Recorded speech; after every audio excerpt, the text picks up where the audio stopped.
Senator Lisa Murkowski of Alaska on Capitol Hill. She will lead hearings on opening the Arctic National Wildlife Refuge to oil drilling. Joshua RobertsReuters Washington. Senator Lisa Murkowski was unequivocal when asked recently about rising global temperatures. Climate change is real, the Alaska Republican told an audience in Anchorage.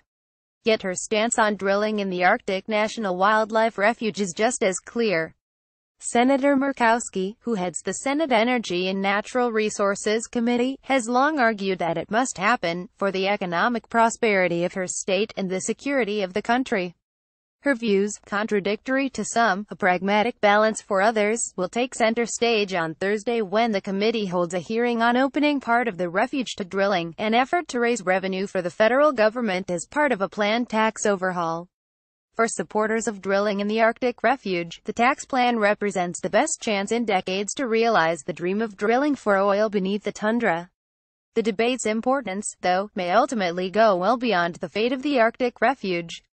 Analysts say Senator Murkowski's stance symbolizes a fundamental challenge of climate politics: how to bridge the gap between moderate Republicans from states reliant on fossil fuels on one side, and Democrats and environmental activists on the other.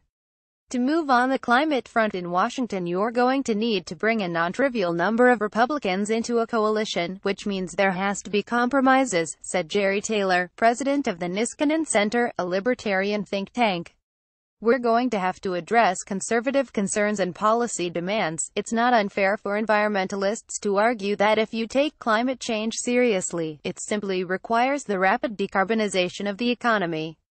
Full stop. Climate change is real and demands a policy response, Mr. Taylor said. Of Senator Murkowski, he added, her skepticism is about that policy response. Anything that's going to increase oil and gas prices is something she's going to be very skeptical about. Senator Murkowski has walked a delicate line on climate change for much of her 15 years in Congress. She routinely acknowledges that the climate is changing and that warming poses a threat to Alaska. This year, she urged President Trump not to withdraw from the Paris Agreement. But she also has championed natural gas exports, expanding offshore and onshore drilling, and the 2016 lifting of a 40-year-old ban on crude oil exports. She has introduced legislation to open the Arctic wilderness every term she has served in the Senate. The senator, for her part, said she sees no inconsistencies in her views. I think for anybody who has spent any time in Alaska, there is an awareness that we all have that we are seeing the impacts of climate change perhaps more readily than in other parts of the country because of our Arctic environment, Senator Murkowski said in an interview. But we're also a place where we recognize that in order to stay warm, we have to have a resource that can keep us warm, and oil has been a mainstay for us, she said. We've provided it to the country, and that has allowed for jobs and revenues. It has allowed for schools and roads and institutions that everybody else around the country enjoys. Money from oil and gas development is a critical source of income in Alaska. Since the completion of the Trans-Alaska Oil Pipeline in 1977, petroleum revenues have averaged more than 85% of the state budget.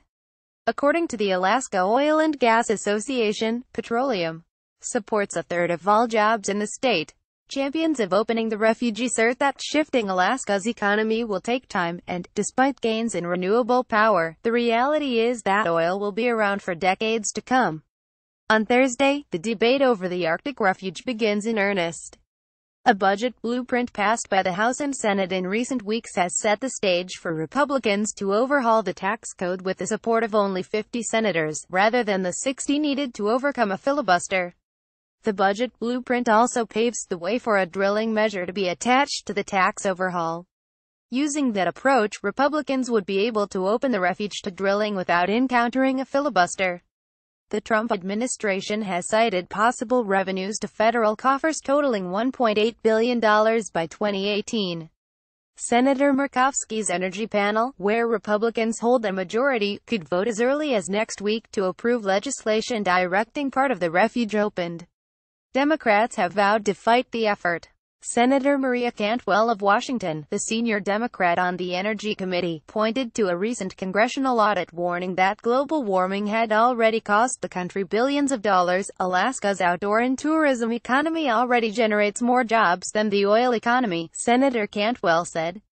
Personally, I would be working to protect that outdoor wildlife economy instead of undermining it by drilling in the Arctic. Proponents of drilling point to Energy Information Administration estimates projecting that oil and gas will account for more than half the world's energy supply through 2050, despite the gains in renewable power.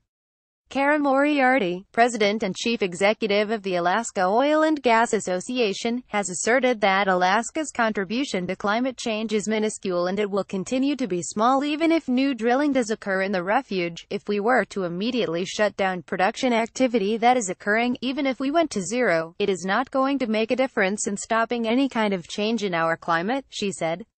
It's a case that Senator Murkowski makes as well. The answer, she argues, lies in using oil revenues to pave the way for alternative energy sources. It's not something that can be done overnight, and it is something that can only be done if you have resources, she said. Alaska, Senator Murkowski said, embraces clean energy and has devoted state resources to boosting capital for distributed energy and developing microgrids to power remote parts of the country, for the people who live and work and raise their families in a very small population state. We don't think we are the problem, Senator Murkowski said. We think we are the answer.